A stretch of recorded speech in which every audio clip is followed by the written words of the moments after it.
जय श्री राम, जय हनुमान, जय बागेश्वर धाम। दोस्तों, ये कहानी जो है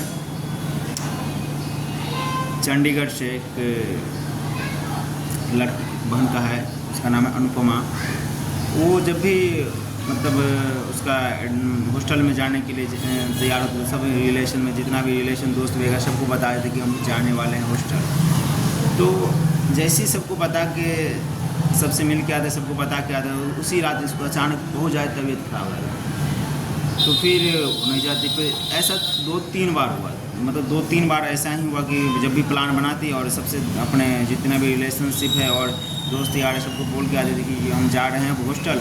तो अचानक या तो कभी इतना माथा दर्द करने लगता है, या पेट खराब हो जाता है, या सर चकराना, पैर हाथ दुखने लगता है, बहुत ज़्यादा सर दर्द करने लगता है। इस तरह 2-3 बार हुआ, वो जा नहीं पा रहे थे। एक बार क्या हुआ कि बोला कि इस बार किसी को नहीं बताना है और अचानक यहाँ से निकल जाएंगे। ऐसा है कि वहाँ से वो जैसे दूसरा प्लान बनाए, तो उस दिन अचानक सभी किसी को नहीं बताई और उस दिन वो निकल गई। यहाँ से निकली तो बहुत अच्छी तरह से वहाँ अपना पढ़ाई लिखाई उसका चल रहा था, मगर अचानक 1-2 महीना बीता ही वो उसका तबीयत अचानक बहुत ज़्यादा ख़राब हो गया। जब अचानक बहुत ज़्यादा तबीयत ख़राब हो गया तो उसके जो हॉस्टल वार्ड हैं वो फ़ोन किया कि वो घर पे कि आपकी डॉटर का तबीयत बहुत ख़राब है, तो आप अपनी डॉटर को ले जाइए। तो वहाँ से आए और वहाँ से लेके चला गया। तो एक आदमी था जो उसी के रिलेशन में कोई, तो बोला कि तुम्हारा मंगल बहुत ख़राब है, तुम हनुमान चालीसा का पाठ किया करो। हनुमान चालीसा का पाठ ये भी लड़की पहले भी करती थी, मगर कभी कभार करती थी। तो बोला ठीक है, आज से हम हनुमान चालीसा का पाठ करेंगे। धीरे धीरे वो हनुमान चालीसा का पाठ करने लगी। धीरे धीरे क्या हुआ कि धीरे धीरे उसका तबीयत ठीक रहने लगा। जो भी सर में दर्द या वोमिटिंग वगैरह या क्या कहता है पैर हाथ में दर्द, ये सारा चीज़ ठीक रहने लगा। फिर ये अपनी माँ से बोली कि माँ फिर हॉस्टल जाएंगे। तो फिर उसकी माँ बोला ठीक है बेटा जा, हॉस्टल जा, मगर अपना तबीयत ध्यान रखना। वो हॉस्टल चले आए।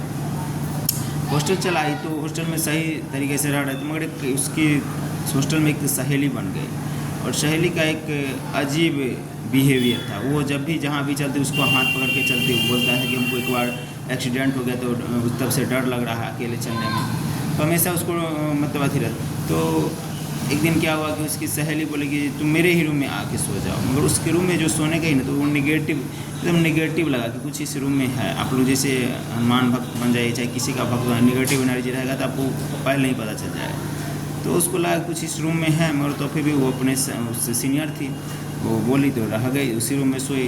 तो ऐसे 2-3 बजे रात में उठती है। इसको उठने का आता कि रात में पढ़ने का आता। तो 3 बजे उठती है तो देखती है अपने सहेली को कुछ कर रही थी, कुछ कर रही थी इसके क्या कहता है बाल के साथ। देखी तो बहुत डर गई, जैसे कि टोना टोटका टाइप के उस प्रकार कर रही थी। ये मन ही मन हनुमान चालीसा पढ़ने लगी और 1-2 घंटा पढ़ी होगी। अगर बोले कि इसका विरोध करेंगे तो कहीं मार ही देगी। 1-2 घंटा हनुमान चालीसा पाठ करी और वहाँ से जब सुबह हुआ तो वहाँ से निकल गई। तो अब जब भी ये आँख मूंदती तभी उसका सहेली उसको नज़र आता। अब ये क्या कि हनुमान चालीसा का पाठ कर रही तो फिर भी उस सहेली का चेहरा सामने आ रहा था। तो 108 बार हनुमान चालीसा का पाठ की, तब से उसकी सहेली का चेहरा आना बंद हो गया। और कुछ दिनों के बाद क्या हुआ कि उसका जो सहेली थी, सब वार्डन में सबको पता चल गया कि ऐसी लड़की, तो सब मैडम उसको निकाली।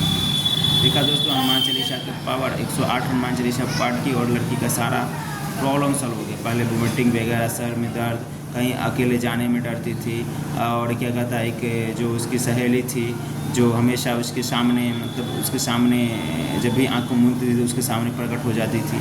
और 108 बार हनुमान चालीसा पाठ की और सारा दुख दर्द गायब हुआ। इसीलिए कहा जाता है दोस्तों हनुमान चालीसा का पाठ कीजिए।